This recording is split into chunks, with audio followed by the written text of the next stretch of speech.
ಪ್ರತಿಯೊಬ್ಬ ವ್ಯಕ್ತಿಯಲ್ಲೂ ಜಾತಿ ಪ್ರಜ್ಞೆ ಇಷ್ಟೊಂದು ಜಾಗೃತವಾಗಿರುವಾಗ ಸಾಮುದಾಯಿಕ ವರ್ಗ ಪ್ರಜ್ಞೆ ಹೇಗೆ ಬರೋಕ್ಕಾಗತ್ತೆ ಅಂತ ಅವರು ಒಂದು ಒಳನೋಟ ಕೊಟ್ಟು, ಇದು ಜಾತಿ ಪ್ರಜ್ಞೆ ನಿರ್ಮೂಲನೆ ಆಗೋವರೆಗೂ ವರ್ಗ ಪ್ರಜ್ಞೆ ಮೂಡೋಕ್ಕೆ ಸಾಧ್ಯನೇ ಇಲ್ಲ ಅಂತ ಬಾಬಾ ಸಾಹೇಬರು ಹೇಳ್ತಾರೆ.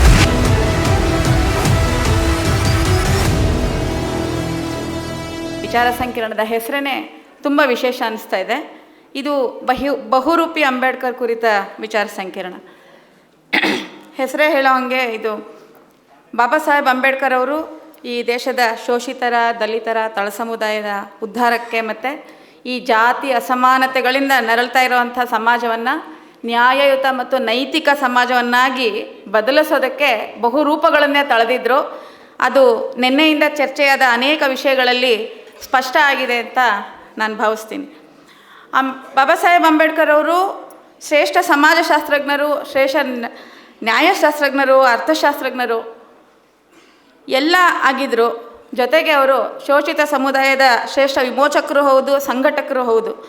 ಈ ಶೋಷಿತ ಸಮುದಾಯ ಅಂತಂದರೆ ಅದು ಕಾರ್ಮಿಕ ಸಮುದಾಯವೂ ಹೌದು. ಭಾರತದ ಕಾರ್ಮಿಕ ವರ್ಗದ ಸ್ಥಿತಿಗತಿಗಳನ್ನ ಬದಲಿಸೋದಕ್ಕೆ ಅಂಬೇಡ್ಕರ್ ಮಹತ್ವದ ಕೊಡುಗೆಗಳನ್ನ ಮತ್ತು ಒಳನೋಟಗಳನ್ನ ಕೊಟ್ಟಿದ್ದಾರೆ. ಕಾರ್ಮಿಕ ವರ್ಗ ಎದುರಿಸ್ತಿದ್ದ ಹಲವಾರು ಸಮಸ್ಯೆಗಳಿಗೆ ಅವರು ಸಂಸತ್ತಿನ ಒಳಗೆ ಮತ್ತು ಹೊರಗೆ ಹಲವಾರು ಪರಿಹಾರಗಳನ್ನ ಸೂಚಿಸಿದರು. ಬಾಬಾ ಸಾಹೇಬ್ ಅವರು ಭಾರತದ ಕಾರ್ಮಿಕರ ಚಳುವಳಿಯಲ್ಲಿ ಪಾಲ್ಗೊಂಡಿದ್ದಾಗ 3 ಹಂತಗಳನ್ನ ನಾವು ಗಮನಿಸಬಹುದು. ಮೊದಲನೇ ಹಂತ 1928ರಿಂದ 29ರಲ್ಲಿ ಅವರು ಗಿರಣಿ ಕಾಮಗಾರ್ ಮಜ್ದೂರ್ ಯೂನಿಯನ್ನ ಮುಷ್ಕರ್ನಲ್ಲಿ ಪಾಲ್ಗೊಂಡ ಸಂದರ್ಭ. ಎರಡನೇದು 1936ರಲ್ಲಿ ಅವರು ಇಂಡಿಪೆಂಡೆಂಟ್ ಲೇಬರ್ ಪಾರ್ಟಿ ಸ್ಥಾಪಿಸಿದ ಸಂದರ್ಭ. ಮೂರನೇದು ಅವರು ವೈಸ್ರಾಯ್ ಕೌನ್ಸಿಲಲ್ಲಿ ಕಾರ್ಮಿಕ ಪ್ರತಿನಿಧಿಯಾಗಿದ್ದ ಸಂದರ್ಭ. ಈ 3 ಹಂತಗಳಲ್ಲಿ ನಾವು ಗಮನಿಸ್ಬೋದು. ಈ 3 ಹಂತಗಳಲ್ಲಿ ಅವರು ಹೇಗೆ ಹಂತ ಹಂತವಾಗಿ ಕಾರ್ಮಿಕರು ಹೇಗೆ ತಮ್ಮ ವಿಮೋಚನೆಯನ್ನು ಪಡ್ಕೊಳ್ಬೋದು ಅನ್ನೋದನ್ನು ಹಂತ ಹಂತವಾಗಿ ಅವರು ಬೆಳವಣಿಗೆಯಾಗಿ ಭಾರತದ ಕಾರ್ಮಿಕ ವರ್ಗಕ್ಕೂ ಒಂದು ಹೊಸ ದಿಕ್ಕನ್ನು ತೋರಿಸಿದ್ದಾರೆ ಅಂತ ಹೇಳ್ಬೋದು. ಮೊದಲನೇ ಹಂತದಲ್ಲಿ 1928ರಲ್ಲಿ ಬಾಂಬೆ ಟೆಕ್ಸ್ಟೈಲ್ ಮಿಲ್ನ ಕಾರ್ಮಿಕ ಮುಷ್ಕರ ನಡೆದಾಗ ಅದಕ್ಕೆ ಬೆಂಬಲ ಸೂಚಿಸಬೇಕು ಅಂತ ಅಂಬೇಡ್ಕರ್ ಅವ್ರನ್ನ ಪ್ರಮುಖ ಕಮ್ಯುನಿಸ್ಟ್ ನಾಯಕರು ಸಂಪರ್ಕಿಸ್ತಾರೆ. ಬೆಂಬಲ ಸೂಚಿಸ್ತಾರೆ, ಅಂಬೇಡ್ಕರ್ ಅವರು ಬೆಂಬಲ ಸೂಚಿಸ್ತಾರೆ. ಆದರೆ ಮಾಲೀಕರ ಮುಂದೆ ಇಡುವಂಥ ಆಗ್ರಹಗಳಲ್ಲಿ ದಲಿತ ಕಾರ್ಮಿಕರನ್ನ ನೇಯ್ಗೆ ವಿಭಾಗದಲ್ಲಿ ನೇಮಿಸ್ಕೊಳ್ಬೇಕು ಅನ್ನೋಂಥ ಒಂದು ಆಗ್ರಹವೇ ಅದರೊಳಗೆ ಸೇರಿಸ್ಬೇಕು ಅಂತ ತಮ್ಮದೊಂದು ಇದನ್ನು ಮುಂದಿಡ್ತಾರೆ. ಯಾಕೆ ಅಂತಂದರೆ ಆ ಸಮಯದಲ್ಲಿ ಬಾಂಬೆಯ ಹತ್ತಿ ಗಿರಣಿಗಳಲ್ಲಿ ನೇಯ್ಗೆ ವಿಭಾಗದಲ್ಲಿ ದಲಿತ ಕಾರ್ಮಿಕರನ್ನ ಒಳಗೊಳ್ತಾ ಇರಲಿಲ್ಲ. ಯಾಕೆಂದರೆ ಇನ್ನೊಂದು ನೇಯ್ಗೆ ವಿಭಾಗ ಅಂತಂದರೆ ಅದೊಂಥರ ಒಂದು ಗೌರವಾನ್ವಿತ ಹುದ್ದೆ ಮತ್ತು ಅಲ್ಲಿ ಸಂಬಳನೂ ಜಾಸ್ತಿ. ಆದರೆ ಅಲ್ಲಿ ದಲಿತ ಕಾರ್ಮಿಕರಿಗೆ ಅವಕಾಶ ಇರ್ತಾ ಇರಲಿಲ್ಲ. ಯಾಕೆ ಅಂತಂದರೆ ನೇಯ್ಗೆ ಮಾಡುವಾಗ ದಾರವನ್ನು ಹಲ್ಲಿಂದ ಕಚ್ಚಿ ಎಳಿಬೇಕಾಗಿತ್ತು ಮತ್ತು ಅಲ್ಲಿದ್ದ ಸ್ಪೃಶ್ಯ ಕಾರ್ಮಿಕರು ದಲಿತರು ತಮ್ಮ ಪಕ್ಕ ಕೂತ್ಕೊಂಡು ಕೆಲಸ ಮಾಡೋದನ್ನು ಒಪ್ಕೋತಾ ಇರಲಿಲ್ಲ. ಸೊ ಹೀಗಾಗಿ ನಾವು ಇದಕ್ಕೆ ಬೆಂಬಲ ಸೂಚಿಸಬೇಕು ಅಂದರೆ ಈ ಆಗ್ರಹನ ಮುಂದೆ ಇಡಬೇಕು ಅಂತಂದ್ಬಿಟ್ಟು ಹೇಳ್ತಾರೆ. ಆದರೆ ಕಮ್ಯುನಿಸ್ಟ್ ನಾಯಕರು ಈ ಆಗ್ರಹದ ಬಗ್ಗೆ ಉದಾಸೀನತೆ ತಾಳ್ತಾರೆ. ಈ ಮುಷ್ಕರದ ಫಲವಾಗಿ ಬಾಂಬೆ ಸರ್ಕಾರ ಕಾರ್ಮಿಕರ ಪರಿಸ್ಥಿತಿ ಅಳಲು ಏನಿದೆ ಅಂತ ನೋಡೋದಕ್ಕೆ ಒಂದು ದ್ವಿಸದಸ್ಯ ಸಮಿತಿಯನ್ನು ರಚಿಸುತ್ತೆ. ಆ ಸಮಿತಿ ವರದಿ ಕೊಟ್ಟ ಬೆನ್ನಲ್ಲೇ ಅಂಬೇಡ್ಕರ್ ಅವರು ಬಹಿಷ್ಕೃತ ಭಾರತದಲ್ಲಿ ಒಂದು ಲೇಖನ ಬರೀತಾರೆ. ಆ ಲೇಖನದಲ್ಲಿ ಹೀಗೆ ಹೇಳ್ತಾರೆ: ನೇಯ್ಗೆ ವಿಭಾಗದಲ್ಲಿ ಕೆಲಸ ಮಾಡಲು ಅವಕಾಶ ಮಾಡಿಕೊಡಬೇಕೆಂಬ ಆಗ್ರಹವು ಅಸ್ಪೃಶ್ಯ ವರ್ಗದ ಘನತೆಯ ವಿಷಯವಾಗಿದೆ. ಮುಷ್ಕರದ ಕಾಲದಲ್ಲಿ ಮಾಲೀಕರ ಮುಂದಿಟ್ಟ 17 ಆಗ್ರಹಗಳಲ್ಲಿ ಈ ಆಗ್ರಹವು ಒಂದು. ಆಶ್ಚರ್ಯವೆಂದರೆ ಕಾರ್ಖಾನೆಯ ಮಾಲೀಕರು ಇದನ್ನು ವಿರೋಧಿಸಲಿಲ್ಲ, ಆದರೆ ಮೇಲ್ಜಾತಿ ಕಾರ್ಮಿಕರೇ ಇದನ್ನು ವಿರೋಧಿಸಿದರು. ಹೀಗಾಗಿ ಮಾಲೀಕರು ಈ ಆಗ್ರಹದ ಬಗ್ಗೆ ಉದಾಸೀನ ತಾಳಿದರು. ಕಾರ್ಖಾನೆಯಲ್ಲಿ ಸಮಯಕ್ಕೆ ಸರಿಯಾಗಿ ಉತ್ಪಾದನೆ ನಡೆಯಬೇಕು ಮತ್ತು ಲಾಭ ಬರಬೇಕು ಎಂಬುದಷ್ಟೇ ಮಾಲೀಕರ ಆಸಕ್ತಿಯೇ ಹೊರತು ಕಾರ್ಮಿಕರ ಜಾತಿ ಅವರಿಗೆ ಮುಖ್ಯವಲ್ಲ. ಆದರೆ ದಲಿತ ಕಾರ್ಮಿಕರು ನೇಯ್ಗೆ ವಿಭಾಗಕ್ಕೆ ಬರುವುದನ್ನು ಕಾರ್ಮಿಕರೇ ಅಡ್ಡಿಪಡಿಸುವಾಗ ಮಾಲೀಕರು ಅದನ್ನು ನಿರ್ಲಕ್ಷಿಸಿದರು. ಗೌರವಾನ್ವಿತ ಹಾಗೂ ವೇತನ ಹೆಚ್ಚಿರುವ ಕಡೆಯಲ್ಲಿ ದಲಿತರು ದುಡಿಯುವ ಅವಕಾಶವೇ ಇಲ್ಲ ಅಂತ ಒಂದು ಲೇಖನ ಬರೀತಾರೆ. ಅಂಬೇಡ್ಕರ್ ಅವರು ಭಾರತದ ಸಮಾಜದ ಉತ್ಪಾದನಾ ಸಂಬಂಧಗಳಲ್ಲಿ ಸಾಂಸ್ಕೃತಿಕ ಮತ್ತು ಸಾಮಾಜಿಕ ಗುಣಲಕ್ಷಣಗಳನ್ನ ಗುರುತಿಸ್ತಾರೆ.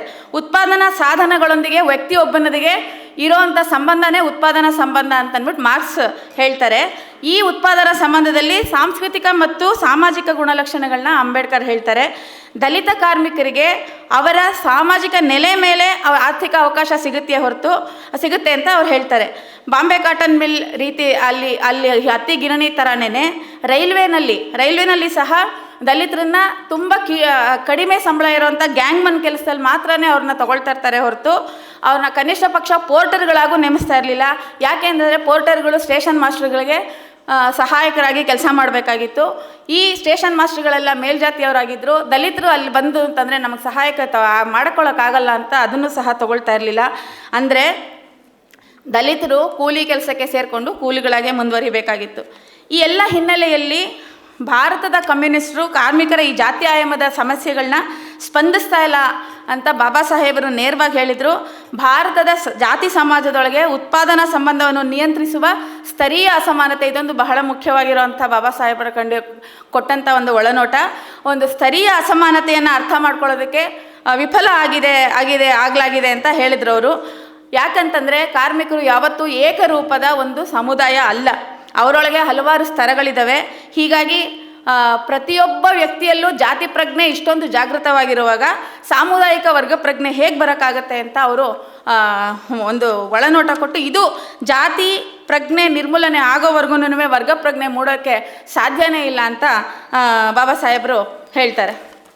ಆಮೇಲೆ ಕ್ರಾಂತಿ ಆಗೋದಕ್ಕೆ ಕಾರ್ಮಿಕರ ಡಿಸ್ಕಂಟೆಂಟ್ ಅಂದರೆ ಅತೃಪ್ತಿ ಮಾತ್ರನೇ ಸಾಲೋದಿಲ್ಲ, ಜೊತೆಗೆ ಅದು ಮಾತ್ರ ಅಲ್ಲದೆ ಯಶಸ್ವಿ ಕ್ರಾಂತಿ ಆಗೋದಕ್ಕೆ ನ್ಯಾಯ, ಅವಶ್ಯಕತೆ, ಪೂರ್ಣ ನಂಬಿಕೆಯೂ ಸಹ ಇರಬೇಕು ಅಂತ ಬಾಬಾ ಸಾಹೇಬರು ಪ್ರತಿಪಾದಿಸ್ತಾರೆ.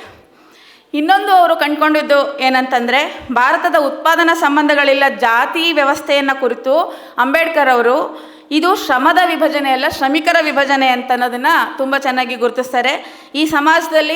ಈ ಜಾತಿ ಸಮಾಜದಲ್ಲಿ ವ್ಯಕ್ತಿಯೊಬ್ಬರಿಗೆ ತಾನು ಬಯಸಿದ ವೃತ್ತಿ ಮಾಡೋಕ್ಕೆ ಸಾಧ್ಯನೇ ಇಲ್ಲ. ತನ್ನ ಜಾತಿಗೆ ಯಾವ ವೃತ್ತಿ ಅವ್ರಿಗೆ ವಹಿಸಲಾಗಿದೆಯೋ ಅದನ್ನು ಮಾತ್ರ ಮಾಡೋಕ್ಕಾಗತ್ತೆ ಅಂತ ಅವರು ಹೇಳ್ತಾರೆ.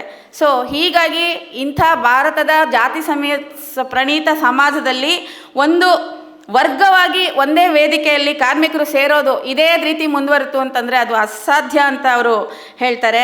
ಹೀಗಾಗಿ ಕಾರ್ಮಿಕರು ವರ್ಗವಾಗಿ ಐಕ್ಯ ಸಾಗಿಸ್ಬೇಕು ಅಂದರೆ ಮೊದಲೇ ಅವರೊಳಗಿನ ಜಾತಿ ನಿರ್ಮೂಲನೆ ಆಗಬೇಕು ಅಂತ ಅವರು ಸ್ಪಷ್ಟವಾಗಿ ಹೇಳ್ತಾರೆ.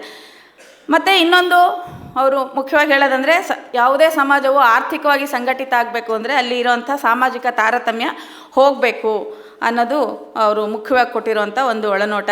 ಹೀಗಾಗಿ ಕಾರ್ಮಿಕರಿಗೆ ತಮ್ಮದೇ ಸಾಂಘಟನೆಯ ಅಗತ್ಯವಿದೆ ಮತ್ತು ಯಾವುದೇ ಸಂಘಟನೆಯು ಘನವಾದ ಉದ್ದೇಶ ಮತ್ತು ಚಟುವಟಿಕೆಗಳನ್ನ ಹೊಂದಿ ಮುನ್ನಡಿಬೇಕು.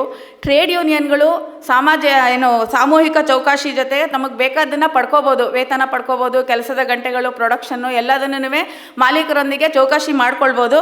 ಆದರೆ ಅದು ಕೈಜಾರಿ ಹೋಗದಂತೆ ತಡೆಯಲು ಕಾನೂನಿನ ಬಲ ಬೇಕು. ಹೀಗಾಗಿ ಆ ಕಾನೂನುಗಳನ್ನ ರಚಿಸುವ ರಾಜಕೀಯ ಅಧಿಕಾರವನ್ನು ಹಿಡಿಬೇಕು ಅನ್ನೋದು ಅಂಬೇಡ್ಕರ್ ಅವರ ಖಚಿತ ಅಭಿಪ್ರಾಯ ಆಗಿತ್ತು. ಎರಡನೇ ಹಂತದಲ್ಲಿ ಬಾಬಾ ಸಾಹೇಬ್ ಅಂಬೇಡ್ಕರ್ ಅವರು ಅವರ ರಾಜಕೀಯ ಪಯಣವು 1936ರಲ್ಲಿ ಇಂಡಿಪೆಂಡೆಂಟ್ ಲೇಬರ್ ಪಾರ್ಟಿ ಸ್ಥಾಪನೆಯೊಂದಿಗೆ ಪ್ರಾರಂಭ ಆಗುತ್ತೆ. ಅಷ್ಟರಲ್ಲಾಗಲೇ ಅವರು ಚೌಡಾರ್ಕೆರೆ, ಕಾಳಾರಾಮ್ ದೇವಾಲಯ ಪ್ರವೇಶ ಮತ್ತು ದುಂಡು ಮೇಜಿನ ಪರಿಷತ್ತಲ್ಲಿ ದಲಿತರನ್ನ ಪ್ರತಿನಿಧಿ ಮಾಡಿ ಎಲ್ಲ ಆಗಿ ಅವರು ದಲಿತ ನಾಯಕ ಅಂತ ಅನ್ನಿಸ್ಕೊಂಡಿರ್ತಾರೆ. ಆದರೆ ಈ ILP ಮೂಲಕ ಭಾರತದ ಕಾರ್ಮಿಕರನ್ನ ಒಂದು ವರ್ಗ ಅಸ್ಮಿತೆಯಿಂದ ಒಗ್ಗೂಡಿಸೋದಕ್ಕೆ ಪ್ರಯತ್ನ ಪಡ್ತಾರೆ. ILPನಲ್ಲಿ ತುಂಬ ಮುಖ್ಯವಾಗಿ ಅವರು ಕಾರ್ಮಿಕರಿಗೆ ಏನು ಕಾರ್ಮಿಕ ಹಿತಾಸಕ್ತಿಯನ್ನು ಹೇಳೋವಂಥ ಪ್ರಣಾಳಿಕೆಗಳನ್ನ ರಚಿಸ್ತಾರೆ. 1937ರಲ್ಲಿ ಅವರ ಪಕ್ಷ ಚುನಾವಣೆಗೆ ನಿಂತ್ಕೊಳ್ಳುತ್ತೆ. 17 ಸ್ಥಾನದಲ್ಲಿ ನಿಂತ್ಕೊಂಡು 17 ಸ್ಥಾನದಲ್ಲಿ ಸ್ಪರ್ಧಿಸಿ 15 ಸ್ಥಾನವನ್ನು ಗೆಲ್ತಾರೆ. ಮತ್ತು ಕಾಂಗ್ರೆಸ್ ಪಕ್ಷ ಆಡಳಿತಕ್ಕೆ ಬರುತ್ತೆ, ಅವರು ವಿರೋಧ ಪಕ್ಷಕ್ಕಾಗ್ತಾರೆ. ಆ ಸಮಯದಲ್ಲಿ ಕಾಂಗ್ರೆಸ್ ಪಕ್ಷ ಕೈಗೊಂಡ ಹಲವಾರು ಕಾರ್ಮಿಕ ವಿರೋಧಿ ನೀತಿಗಳನ್ನು ವಿರೋಧಿಸೋದ್ರೊಳಗಡೆ ಬಾಬಾ ಸಾಹೇಬರು ಅತ್ಯಂತ ಮುಖ್ಯ ಪಾತ್ರ ವಹಿಸ್ತಾರೆ. ಅದರಲ್ಲೂ 1938ರಲ್ಲಿ ಒಂದು ಕೈಗಾರಿಕಾ ವ್ಯಾಜ್ಯ ಬಿಲ್ ಬರುತ್ತೆ. ಅದರೊಳಗಡೆ ಕಾರ್ಮಿಕರ ಮುಷ್ಕರದ ಹಕ್ಕನ್ನು ಕಿತ್ಕೊಳ್ಳೋಕ್ಕಾಗಿದೆ. ಮತ್ತು ಕಾನೂನು ಬಾಹಿರ ಮುಷ್ಕರ ಮಾಡಿದ್ರೆ 6 ತಿಂಗಳು ಜೈಲಿಗೆ ಹಾಕ್ತೀವಿ ಅಂತ ಆ ಬಿಲ್ಲಲ್ಲಿ ಇರುತ್ತೆ. ಅಂಬೇಡ್ಕರ್ ಇದನ್ನು worker civil liberty suspension act ಅಂತ ವ್ಯಂಗ್ಯ ಮಾಡ್ತಾರೆ. ಅಂದರೆ ಕಾರ್ಮಿಕರು ತಮ್ಮ ಹಕ್ಕನ್ನು ಮಂಡಿಸೋದಕ್ಕೇ ಅವಕಾಶ ಇಲ್ಲದೆ ಇರೋ ಥರ ದುಡಿಬೇಕು ಅನ್ನೋ ನಿರೀಕ್ಷಿಸೋ ಮನಸ್ಸುಗಳು ಗುಲಾಮಗಿರಿಯನ್ನು ಎತ್ತಿ ಹಿಡಿಯುವಂಥದ್ದಲ್ಲದೆ ಇನ್ನೇನು ಅಲ್ಲ. ಇದನ್ನೇನಾದರೂ ಅನುಮೋದಿಸಿದ್ರೆ ಕಾರ್ಮಿಕರು ಗುಲಾಮರಾಗಿ ಬದಲಾಗ್ತಾರೆ ಅಂತ ಅಂದ್ಬಿಟ್ಟು ವಾದಿಸ್ತಾರೆ. ಮತ್ತು ಇದರ ವಿರುದ್ಧವಾಗಿ 1938ರ ಸೆಪ್ಟೆಂಬರ್ನಲ್ಲಿ ಕಮ್ಯುನಿಸ್ಟ್ ಪಕ್ಷ CPIನೊಂದಿಗೆ ಸೇರಿ ಬೃಹತ್ ಪ್ರತಿಭಟನೆ ನಡೆಸ್ತಾರೆ. ಲಕ್ಷಾಂತರ ಕಾರ್ಮಿಕರು ಈ ಪ್ರತಿಭಟನೆಯಲ್ಲಿ ಭಾಗವಹಿಸ್ತಾರೆ. ಇದ್ರ ಜೊತೆಗೆ 1938ರಲ್ಲಿ ಅಂಬೇಡ್ಕರ್ ಕೃಷಿ ಕೂಲಿ ಕಾರ್ಮಿಕರ ಹಕ್ಕುಗಳಿಗಾಗಿ ಆಂದೋಲನವನ್ನು ನಡೆಸ್ತಾರೆ. ಖೋತ್ ಪದ್ಧತಿ ಮತ್ತು ವತನ್ದಾರ್ ಪದ್ಧತಿ ವಿರುದ್ಧ ಕಾಂಗ್ರೆಸ್ ಸಮಾಜವಾದಿ ಪಕ್ಷದ ಜೊತೆಗೆ ಅವರು ಪ್ರತಿಭಟನೆ ಮಾಡ್ತಾರೆ. ರೈತರಲ್ಲದೆ ಕುಣಬಿ ಜನಾಂಗನೂ ಸಹ ಈ ಪ್ರತಿಭಟನೆಯಲ್ಲಿ ಪಾಲ್ಗೊಳ್ಳುತ್ತೆ. ಕೊಂಕಣ್ಣಿಂದ ಬಾಂಬೆವರೆಗೂ ಒಂದು ಪ್ರತಿಭಟನಾ ರ್ಯಾಲಿ ಮಾಡಿದ್ರೆ ಸುಮಾರು ಸಾವಿರಾರು ವರ್ಷ, ಒಂದು 20,000 ಜನ ಆ ರೈತರು ಅದರೊಳಗೆ ಭಾಗವಹಿಸ್ತಾರೆ. ಇದು ಎಲ್ಲ ಆಗ್ತಾ ಇದ್ದಂಗೆ 1938ರಲ್ಲಿ ಬಾಬಾ ಸಾಹೇಬರು ಮನ್ಮಾಡ್ನಲ್ಲಿ ಒಂದು ಐತಿಹಾಸಿಕ ಭಾಷಣ ಮಾಡ್ತಾರೆ. ಗ್ರೇಟ್ ಇಂಡಿಯನ್ ಪೆನಿನ್ಸುಲರ್ ರೈಲ್ವೆನಲ್ಲಿ ದುಡಿತಾ ಇರೋವಂಥ ದಲಿತ ಕಾರ್ಮಿಕರು ಜಾತಿ ದಮನಕ್ಕೆ ಒಳಗಾಗಿರ್ತಾರೆ. ಅವರು ಬಾಬಾ ಸಾಹೇಬ್ ಅಂಬೇಡ್ಕರ್ನ ನೀವು ನಮಗೆ ಒಂದು ಸ್ವಲ್ಪ ಸಲಹೆ ಕೊಡಬೇಕು, ಇದ್ರ ಬಗ್ಗೆ ನಾವಿಂದ ಹೆಂಗೆ ಬರೋದು ಅಂತ ಅನ್ನೋದನ್ನು ಅವ್ರನ್ನ ಆಹ್ವಾನಿಸ್ತಾರೆ. ಆ ಸಮಾವೇಶದಲ್ಲಿ ಭಾಷಣ ಮಾಡಿ ತುಂಬ ಐತಿಹಾಸಿಕ ಇವತ್ತಿಗೂ ಅದು ಕಣ್ತೆಸೋವಂಥ ಒಂದು ಭಾಷಣ ಆಗಿರುತ್ತೆ. ಅದರೊಳಗೆ ಅವ್ರು ಮೊದಲು ಹೇಳೋದಂತಂದರೆ, ಶೋಷಿತ ವರ್ಗ ತಮ್ಮ ಭೌತಿಕ ಪರಿಸ್ಥಿತಿ ಅಂದರೆ ಭೌತಿಕ ಪರಿಸ್ಥಿತಿಯನ್ನು ಉತ್ತಮಗೊಳಿಸೋದಕ್ಕೆ ಸಾಕಷ್ಟು ಏನೂ ಪ್ರಯತ್ನ ಹಾಕೇ ಇಲ್ಲ ಅಂತ ಹೇಳ್ತಾರೆ ಅವರು.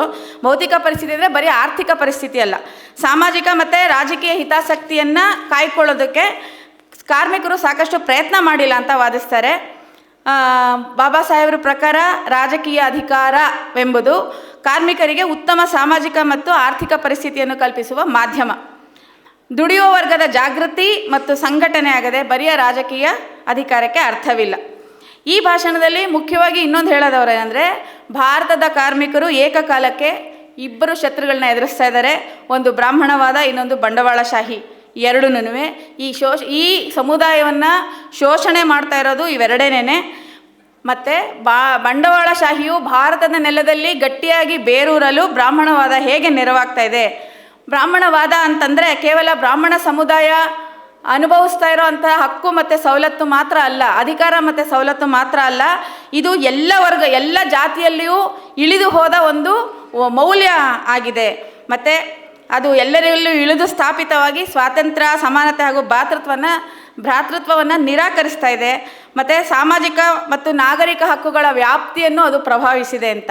ಸಾಮಾಜಿಕ ಹಕ್ಕುಗಳನ್ನು ಅವು ದಲಿತರಿಗೆ ಕೊಡ್ತಾ ಇಲ್ಲ. ಯಾಕೆಂದರೆ ಅವರು ಸ್ಪೃಶ್ಯ ಜಾತಿಗಳ ಜೊತೆಗೆ ಊಟ ಮಾಡೋ ಹಂಗಿಲ್ಲ, ಕೂತ್ಕೊಂಡು ಮಾತಾಡೋ ಹಂಗಿಲ್ಲ, ಪರಸ್ಪರ ಸಂವಹನ ನಡೆಸೋ ಹಂಗಿಲ್ಲ, ಸಂಬಂಧ ಬೆಳೆಸೋ ಹಂಗಿಲ್ಲ. ಹಾಗಾಗಿ ಅವರ ಸಾಮಾಜಿಕ ಹಕ್ಕುಗಳು ನಿರಾಕರಣೆ ಆಗಿದೆ. ಇದ್ರ ಜೊತೆಗೆ ದಲಿತರಿಗೆ ಸಾರ್ವಜನಿಕ ಹಣದಿಂದ ನಿರ್ವಹಣೆ ಆಗ್ತಾ ಇರೋವಂಥ ಸಾರ್ವಜನಿಕ ಬಾವಿ ಆಗಲಿ, ಸಾರ್ವಜನಿಕ ಶಾಲೆ ಆಗಲಿ ಅಥವಾ ಸಾರ್ವಜನಿಕ ಹೋಟೆಲ್ಗಳಾಗಲಿ, ಇಲ್ಲೆಲ್ಲ ಅವರ ಪ್ರವೇಶವನ್ನು ನಿರಾಕರಿಸುವ ಮೂಲಕ ಅವರ ನಾಗರಿಕ ಹಕ್ಕುಗಳನ್ನು ಸಹ ಈ ಬ್ರಾಹ್ಮಣವಾದದ ಮೌಲ್ಯಗಳು ನಿರಾಕರಿಸ್ತಾ ಇದ್ದಾವೆ ಅಂತಂದ್ಬಿಟ್ಟು ಈ ಭಾಷಣದಲ್ಲಿ ಬಹುಮುಖ್ಯವಾಗಿರುವಂಥ ಒಂದು ಒಳನೋಟವನ್ನು ಇದನ್ನು ಕೊಡ್ತಾರೆ ಬಾಬಾ ಸಾಹೇಬರು. ಮೂರನೇ ಹಂತದಲ್ಲಿ ಕಾರ್ಮಿಕರ ಕಾಲೋನಿನಲ್ಲೇ ಕೆಲ ಕಾಲ ವಾಸಿ ಮಾಡ್ತಾರೆ ಬಾಬಾ ಸಾಹೇಬ್ ಅಂಬೇಡ್ಕರ್. ಅವರಿಗೆ ಕಾರ್ಮಿಕರ ಸಮಸ್ಯೆಗಳು ಚೆನ್ನಾಗಿ ತಿಳಿದಿರುತ್ತವೆ. ಹೀಗಾಗಿ ಜೊತೆಗೆ ಅವರು ಅರ್ಥಶಾಸ್ತ್ರಜ್ಞರು ಸಹ ಆಗಿರೋದ್ರಿಂದ ಸಮಸ್ಯೆಗಳನ್ನ ಹೇಗೆ ಪರಿಹಾರ ಮಾಡಬೇಕು ಅನ್ನೋದ್ರ ಮಟ್ಟದಲ್ಲಿ ಒಂದು ಚಿಂತನೆ ನಡೆಸೋದಕ್ಕೂ ಸಾಧ್ಯ ಆಗುತ್ತೆ. ಹೀಗಾಗಿ ಅವರು 1942ರಿಂದ 1946ರವರೆಗೂ ವೈಸ್ರಾಯ್ ಕೌನ್ಸಿಲಲ್ಲಿ ಪ್ರತಿನಿಧಿಯಾಗಿದ್ದ ಸಂದರ್ಭದಲ್ಲಿ ಅವರು ಕಾರ್ಮಿಕ ಹಿತಾಸಕ್ತಿಯನ್ನು ಕಾಪಾಡುವ ಮತ್ತು ಅವರ ಘನತೆಯನ್ನು ಎತ್ತಿ ಹಿಡಿಯುವ ಹಲವಾರು ಮುಖ್ಯವಾದ ಮಸೂದೆಗಳನ್ನ ಮಂಡಿಸೋದಕ್ಕೆ ಸಾಧ್ಯ ಆಗುತ್ತೆ. ವೈಸ್ರಾಯ್ ಕಾರ್ಯನಿರ್ವಾಹಕ ಸಮಿತಿಯ ಸದಸ್ಯರಾದಾಗ ಅವರ ಬಳಿ ಕಾರ್ಮಿಕ ಕಾನೂನು, ಕಲ್ಲಿದ್ದಲು ಗಣಿ ಮತ್ತು ಪಬ್ಲಿಕೇಶನ್ ಮತ್ತು ಪಬ್ಲಿಕ್ ವರ್ಕ್ಸ್ ಎಲ್ಲ ಖಾತೆಗಳು ಅವ್ರ ಹತ್ರ ಇರುತ್ತೆ. ಬಾಬಾ ಸಾಹೇಬರು ಮಹಿಳಾ ಕಾರ್ಮಿಕರ ಹಕ್ಕುಗಳಲ್ಲಿ ಸುಧಾರಣೆ ತರೋದಕ್ಕೆ ಪ್ರಯತ್ನಿಸ್ತಾರೆ. 1929ರಲ್ಲೇ NM ಜೋಶಿಯವ್ರ ಜೊತೆ ಅವರು ರಚಿಸಿದ ಹೆರಿಗೆ ಸೌಲಭ್ಯ ಮಸೂದೆಯು ಬಾಂಬೆ ಪ್ರಾಂತ್ಯದ ಶಾಸನ ಸಭೆಯಲ್ಲಿ ಮಂಡನೆ ಆಗಿರುತ್ತೆ. ಮುಂದೆ 1942ರಲ್ಲಿ ಕೆಲಸದ ಗಂಟೆಗಳನ್ನ 14ರಿಂದ 8 ಗಂಟೆಗೆ ಇಳಿಸೋ ಹಾಗೆ ವೈಸ್ರಾಯ್ ಕೌನ್ಸಿಲಲ್ಲಿ ಪ್ರಸ್ತಾಪಿಸಿರ್ತಾರೆ. ಲಿಂಗತ್ವ ಸಮಾನತೆಯನ್ನು ಸಾಧಿಸಲು 7ನೇ ಕಾರ್ಮಿಕ ಸಮಾವೇಶದಲ್ಲಿ ಸಮಾನ ಕೆಲಸಕ್ಕೆ ಸಮಾನ ವೇತನ ಅವಶ್ಯಕತೆಗಳನ್ನ ಮುಂದಿಟ್ಟಿರ್ತಾರೆ. ವೈಸ್ರಾಯ್ ಕೌನ್ಸಿಲ್ನ ಕಾರ್ಮಿಕ ಪ್ರತಿನಿಧಿಯಾಗಿ ಅವರು ಖುದ್ದಾಗಿ ಬಿಹಾರ ಮತ್ತು ಮಹಾರಾಷ್ಟ್ರಗಳ ಕಲ್ಲಿದ್ದಲು ಗಣಿಗಳಿಗೆ ಭೇಟಿ ಕೊಟ್ಟು ಅಲ್ಲಿನ ಪರಿಸ್ಥಿತಿಯನ್ನು ಕಣ್ಣಾರೆ ಕಂಡು ಆಳವಾದ ಕಲ್ಲಿದ್ದಲು ಗಣಿಗಳಲ್ಲಿ ಮಹಿಳೆಯರು ಕೆಲಸ ಮಾಡಬಾರ್ದು ಅಂತ ಕೆಲಸ ಮಾಡೋದನ್ನು ನಿಷೇಧಿಸ್ತಾರೆ. ಮತ್ತು ಅಲ್ಲಿನ ಕಾರ್ಮಿಕರಿಗೆ ಹೆರಿಗೆ ಸೌಲಭ್ಯ ಮಸೂದೆಯನ್ನು ಮಂಡಿಸ್ತಾರೆ. ಈ 1961ರಲ್ಲಿ ಸ್ವತಂತ್ರ ಬಂದ ಮೇಲೆ ಈ ಮಸೂದೆಯ ಎಲ್ಲ ಅಂಶಗಳನ್ನ ಒಳಗೊಂಡು ಹೆರಿಗೆ ಸೌಲಭ್ಯ ಕಾನೂನು ಜಾರಿಯಾಗಿದೆ. ಇವತ್ತಿಗೂ ಅದು ನಡೀತಾ ಇದೆ. ವಾಸ್ತವದಲ್ಲಿ ಈಗ ಜಾರಿಯಾಗಿರುವಂಥ ಬಹುತೇಕ ಕಾರ್ಮಿಕ ಕಾನೂನುಗಳು ಬಾಬಾ ಸಾಹೇಬ್ರವರು ಅಂದು ರಚಿಸಿದ್ದೇ ಆಗಿದೆ. ಇದನ್ನು ಭಾರತದ ಕಾರ್ಮಿಕ ವರ್ಗ ಎಂದಿಗೂ ನೆನಪಿಸ್ಕೊಳ್ಬೇಕಾಗಿದೆ. 43ರ ಸೆಪ್ಟೆಂಬರ್ 9ನೇ ತಾರೀಕು ಅವರು ಲೇಬರ್ ಕೌನ್ಸಿಲಲ್ಲಿ ಕೈಗಾರಿಕೀಕರಣದ ಬಗ್ಗೆ ಒಂದಷ್ಟು ಮಾತಾಡ್ತಾರೆ. ಅದರೊಳಗಡೆ ಅವ್ರಿಗಿರೋವಂಥ ದುಡಿಯೋ ವರ್ಗದ ಹಕ್ಕು ಮತ್ತು ಕಲ್ಯಾಣದ ಬಗ್ಗೆ ಅವ್ರಿಗಿರೋವಂಥ ಕಾಳಜಿ ಅದರೊಳಗೆ ನಮಗೆ ವ್ಯಕ್ತ ಆಗುತ್ತೆ.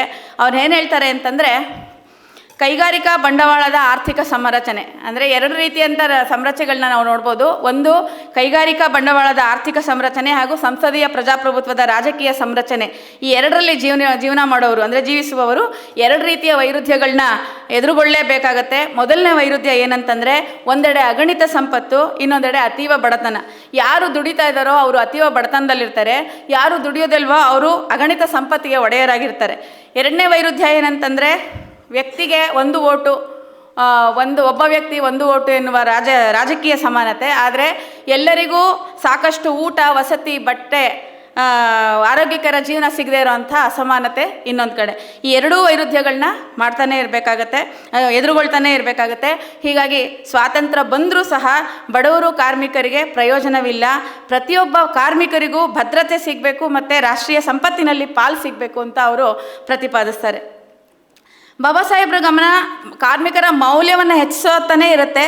1945ರಲ್ಲಿ ಅವರು ಬಾಂಬೆ ಸೆಕ್ರೆಟೇರಿಯೇಟಲ್ಲಿ ಕಾರ್ಮಿಕ ಅಧಿಕಾರಿಗಳ ಜೊತೆ ಒಂದು ಸಭೆ ಮಾಡ್ತಾರೆ. ಆ ಸಭೆಯಲ್ಲಿ ಅವ್ರು ಹೇಳ್ತಾರೆ, ಕೈಗಾರಿಕಾ ವ್ಯಾಜ್ಯವನ್ನು ಅಂದರೆ ಇಂಡಸ್ಟ್ರಿಯಲ್ ಡಿಸ್ಪ್ಯೂಟ್ಗಳನ್ನ ತಡೆಗಟ್ಟಲು 3 ಮುಖ್ಯ ಅಂಶಗಳು ಅತ್ಯವಶ್ಯವಾಗಿ ಬೇಕು. ಅದು ಯಾವುದಂದರೆ, ಒಂದು ಸೂಕ್ತ ಸಂಘಟನೆ ಇರಬೇಕು, ಕಾರ್ಮಿಕ ಕಾನೂನುಗಳಲ್ಲಿ ಅಗತ್ಯ ಸುಧಾರಣೆ ಇರಬೇಕು ಮತ್ತು ಕನಿಷ್ಠ ವೇತನ ನಿಗದಿಯಾಗಬೇಕು ಅಂತ. ಈ 3 ಅಂಶಗಳಿಂದ ಕಾರ್ಮಿಕರ ಘನತೆ ಹೆಚ್ಚುತ್ತೆ ಅಂತ ಅವರು ಪ್ರತಿಪಾದಿಸ್ತಾರೆ. ಕಾರ್ಮಿಕರ ಹೋರಾಟ ಇನ್ನೊಂದು ಅವರು ಮುಖ್ಯವಾಗಿ ಹೇಳೋದು, ಕಾರ್ಮಿಕರ ಹೋರಾಟ ಕೇವಲ ಉತ್ತಮ ವೇತನ ಅಥವಾ ಉದ್ಯೋಗ ಪಡೆಯಲು ಮಾತ್ರವೇ ಸೀಮಿತಗೊಳ್ಳಬಾರದು, ಬದಲಿಗೆ ರಾಜಕೀಯ ಸ್ವಾತಂತ್ರ್ಯವನ್ನು ಪಡೆಯಲು ಹೋರಾಟ ಮಾಡಬೇಕು ಅಂತ ಬಾಬಾ ಸಾಹೇಬರು ಬಲವಾಗಿ ಪ್ರತಿಪಾದಿಸ್ತಾರೆ. 1946ರಲ್ಲಿ ಬಾಬಾ ಸಾಹೇಬ್ ಅಂಬೇಡ್ಕರ್ ತಮ್ಮ ಸ್ಥಾನಕ್ಕೆ ರಾಜೀನಾಮೆ ಕೊಡ್ತಾರೆ ಮತ್ತು ಸಂವಿಧಾನ ಸಭೆಗೆ ಸ್ಟೇಟ್ ಆ್ಯಂಡ್ ಮೈನಾರಿಟೀಸ್ ಅನ್ನೋ ಒಂದು ಲೇಖನದ ಕರಡನ್ನು ಮಂಡಿಸ್ತಾರೆ. ಅದರಲ್ಲಿ ಅವರು ಕೃಷಿ ಭೂಮಿ ಹಾಗೂ ಕೈಗಾರಿಕೆಗಳ ರಾಷ್ಟ್ರೀಕರಣಕ್ಕಾಗಿ ಆಗ್ರಹಿಸ್ತಾರೆ ಮತ್ತು ಸಮಾಜವಾದಿ ಸರ್ಕಾರದ ನೀತಿಯನ್ನು ಅವರು ಬೆಂಬಲಿಸ್ತಾರೆ. ಎಂದಿಗೂ ಅವ್ರು ಹೇಳೋದು ಮುಖ್ಯವಾಗಿರೋ ವಿಷಯ ಏನಂದರೆ, ಕಾರ್ಮಿಕ ವರ್ಗವನ್ನು ಖಾಸಗಿ ಮಾಲೀಕರ ಮರ್ಜಿಗೆ ಎಂದಿಗೂ ಬಿಡಬಾರ್ದು. ಏಕೆಂತಂದರೆ ಕಾರ್ಮಿಕರು ಸಂಘಟಿತರಾಗುವ ಮತ್ತು ಮುಷ್ಕರ ನಡೆಸುವ, ಅವರ ಹಕ್ಕುಗಳಿಗಾಗಿ ಹೋರಾಡುವ, ಅವರ ಮೂಲಭೂತ ಹಕ್ಕುಗಳನ್ನು ಚಲಾಯಿಸಲು ಖಾಸಗಿ ಮಾಲೀಕರು ಎಂದಿಗೂ ಅವಕಾಶ ನೀಡೋದಿಲ್ಲ ಅಂತ ಅವ್ರು ಹೇಳ್ತಾರೆ.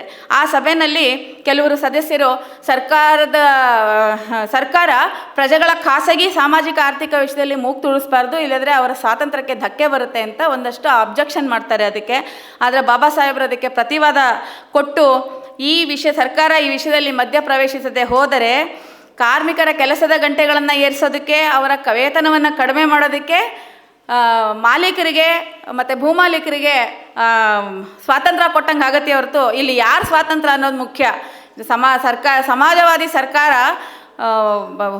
ಸ್ಟೇಟ್ ಇಂಟರ್ವೆನ್ಷನ್ ಇರಲಿಲ್ಲ ಅಂತಂದರೆ ಸ್ವಾತಂತ್ರ್ಯ ಧಕ್ಕೆ ಆಗುತ್ತೆ ಅಂತಂದರೆ ಯಾರು ಸ್ವಾತಂತ್ರ್ಯಕ್ಕೆ ಧಕ್ಕೆ ಆಗುತ್ತೆ ಅನ್ನೋದನ್ನು ತುಂಬ ಮುಖ್ಯವಾಗಿದೆ ಅಂತಂದ್ಬಿಟ್ಟು ಬಾಬಾ ಸಾಹೇಬ್ರು ಅದನ್ನು ಹೇಳ್ತಾರೆ.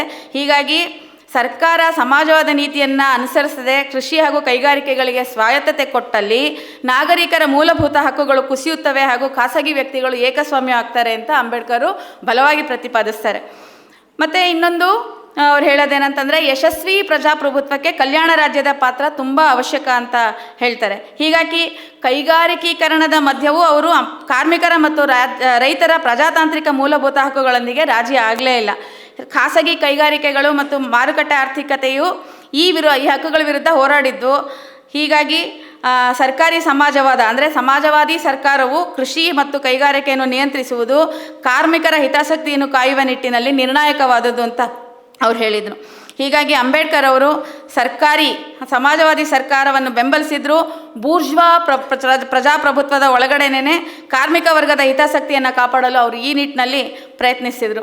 ಪ್ರಸ್ತುತದಲ್ಲಿ ಜಾಗತೀಕರಣ ಹಾಗೂ ಹೊಸ ಆರ್ಥಿಕ ನೀತಿಗಳ ಫಲವಾಗಿ ಕಾರ್ಪೊರೇಟ್ಗಳು ಪರೋಕ್ಷವಾಗಿ ಆಡಳಿತ ನಡೆಸ್ತಾ ಇದ್ದಾರೆ, ನಮಗೆಲ್ಲರಿಗೂ ಗೊತ್ತೇ ಇದೆ. ಇಡೀ ಪ್ರಪಂಚದಾದ್ಯಂತ ಕಾರ್ಮಿಕ ಕಾನೂನುಗಳನ್ನ ಸಡಿಲ ಮಾಡ್ತಾ ಇದ್ದಾರೆ. ಭಾರತದಲ್ಲಿ ಕಾರ್ಪೊರೇಟ್ ಬಂಡವಾಳದಾರರಿಗೆ ಈಗ ಬರ್ತಾ ಇರೋವಂಥ ಈಸ್ ಆಫ್ ಡೂಯಿಂಗ್ ಬಿಸ್ನೆಸ್ ಅಂದರೆ ಅವರಿಗೆ ಬಿಸ್ನೆಸ್ ಮಾಡೋದಕ್ಕೆ ಅವಕಾಶ ಸುಲಭ ಮಾಡಿಕೊಡ್ಬೇಕು ಅನ್ನೋ ಕಾರಣಕ್ಕೆ ಕಾರ್ಮಿಕ ಕಾನೂನುಗಳನ್ನ ಮೂಲ ಆಶಯಗಳನ್ನ ಕಿತ್ತೊಗಿತಾ ಇದೆ. ಮತ್ತು 29 ಕಾರ್ಮಿಕ ಕಾನೂನುಗಳನ್ನ 4 ಸಂಹಿತೆಗಳನ್ನಾಗಿ ಇಟ್ಟಿದ್ದಾರೆ. ಇದರೊಳಗಡೆ ನಾನು ಏನೇನು ಅವತ್ತು ಅಂಬೇಡ್ಕರ್ ಬಾಬಾ ಸಾಹೇಬ್ ಅಂಬೇಡ್ಕರ್ ಏನೇನು ಪ್ರತಿರೋಧ ಒಡ್ಡಿದ್ರು ಅದೆಲ್ಲನೂ ಮತ್ತೆ ಹೊಸ ರೂಪದಲ್ಲಿ ಬರ್ತಾ ಇದೆ. ಮುಷ್ಕರ ಮಾಡೋದನ್ನು ಅಂಬೇಡ್ಕರ್ ಅದನ್ನು ವಿರೋಧ ಮಾಡಿದರು, ಮುಷ್ಕರದ ಹಕ್ಕು ಇರಲೇಬೇಕು ಅಂತ. ಆದರೆ ಇವತ್ತು ಅದನ್ನು ಬೇರೆ ಬೇರೆ ಥರ ಡಿಸ್ಮೆಂಟಲ್ ಮಾಡ್ತಾ ಇದೆ, ಒಂದೊಂದಾಗಿ ಕಿತ್ತಾಕ್ತಾ ಇದೆ. ಮತ್ತು ಇಡೀ ರಾಜಕೀಯ ವ್ಯವಸ್ಥೆ ಇವತ್ತು ಕಾರ್ಮಿಕ ವಿರೋಧಿ, ಜನವಿರೋಧಿಯಾಗಿ ಬದಲಾಗಿರೋದನ್ನು ನೋಡ್ತಾ ಇದ್ದೀವಿ. ಈಗಿರುವ ರಾಜಕೀಯ ಪಕ್ಷಗಳ ಬಂಡವಾಳಶಾಹಿಗಳಿಗೆ, ಕಾರ್ಪೊರೇಟ್ಗಳಿಗೆ ಸಹಾಯ ಮಾಡ್ತಾ ಇದೆಯೇ ಹೊರತು ಕಾರ್ಮಿಕರಿಗೋಸ್ಕರ ಯಾವ ಉತ್ತಮ ಬದುಕನ್ನು ಸಹ ಕಲ್ಪಿಸ್ತಾ ಇಲ್ಲ, ಬದಲಿಗೆ ಅವರ ಬದುಕನ್ನು ದುರ್ಭರಗೊಳಿಸ್ತಾ ಇದೆ. ಹೀಗಾಗಿ ಕಾರ್ಮಿಕ ವರ್ಗ ತಮ್ಮ ಹಿತಾಸಕ್ತಿಯನ್ನು ಕಾಪಾಡಿಕೊಳ್ಳಲು ರಾಜಕೀಯ ಅಧಿಕಾರ ಪಡೆಯುವುದು ಅತ್ಯಂತ ತುರ್ತು ಅಗತ್ಯ ಅಂತ ಅವ್ರು ಹೇಳ್ತಾರೆ. ಇದು ಕೇವಲ ಟ್ರೇಡ್ ಯೂನಿಯನ್ಗಳ ರಚನೆಯಲ್ಲಿ ಮಾತ್ರ ಸಾಧ್ಯ ಇಲ್ಲ. ಕಾರ್ಮಿಕ ಹಕ್ಕುಗಳ ಜೊತೆಗೆ ಕಾರ್ಮಿಕರು ಸಾರ್ವಜನಿಕ ಆರೋಗ್ಯ, ಶಿಕ್ಷಣ ಎಲ್ಲದಕ್ಕೂ ಅವರು ಹೋರಾಡಬೇಕಾಗಿದೆ, ಬಲಪಡಿಸಬೇಕಾಗಿದೆ. ಇದಕ್ಕಾಗಿ ರೈತರು ಮತ್ತು ಕಾರ್ಮಿಕರು ಒಗ್ಗಟ್ಟಾಗಬೇಕಾಗಿದೆ. ಕಾರ್ಮಿಕರು ರಾಜಕೀಯ ಅಧಿಕಾರ ಹಿಡಿಯಬೇಕೆಂದು 90 ವರ್ಷಗಳ ಹಿಂದೆಯೇ ಬಾಬಾ ಸಾಹೇಬರು ಹೇಳಿದ ಮಾತು ಇವತ್ತಿಗೂ ಪ್ರಸ್ತುತ ಆಗಿದೆ. ಅಂಬೇಡ್ಕರ್ ಅವರ ಈ ಹೋರಾಟಗಳು ಆಧುನಿಕ ಭಾರತವನ್ನು ರೂಪಿಸಲು ಐತಿಹಾಸಿಕ ಪಾತ್ರ ವಹಿಸಿದೆ ಹಾಗೂ ದಮನಿತರಿಗೆ ಹಕ್ಕುಗಳ ಖಾತ್ರಿಯನ್ನು ಒದಗಿಸಿವೆ. ಒಟ್ಟಾರೆ ಬಾಬಾ ಸಾಹೇಬರು ಭಾರತದ ಕಾರ್ಮಿಕ ವರ್ಗದಲ್ಲಿ ಮೂಡಿಸಿದ ಎಚ್ಚರ, ನೀಡಿದ ಒಳನೋಟಗಳು ಕಾರ್ಮಿಕ ಚಳುವಳಿಗೆ ಒಂದು ಹೊಸ ದಿಕ್ಕನ್ನೇ ನೀಡಿವೆ ಮತ್ತು ಅವು ಇಂದಿಗೂ ಪ್ರಸ್ತುತವಾಗಿದೆ. ಈ ಒಳನೋಟಗಳು ಇಂದಿನ ಸಂದರ್ಭದಲ್ಲೂ ಸಹ ಕಾರ್ಮಿಕರು ಹೋರಾಟ ನಡೆಸಲು ದಾರಿದೀಪದಂತಿದೆ ಅಂತ ನನ್ನ ಒಂದು ವಿಚಾರವನ್ನು ಮಂಡಿಸ್ತಾ ಇದ್ದೀನಿ. ನನಗೆ ಇಲ್ಲಿ ಮಾತಾಡೋಕ್ಕೆ ಅವಕಾಶ ಕೊಟ್ಟಂಥ ಎಲ್ಲರಿಗೂ ಧನ್ಯವಾದಗಳು.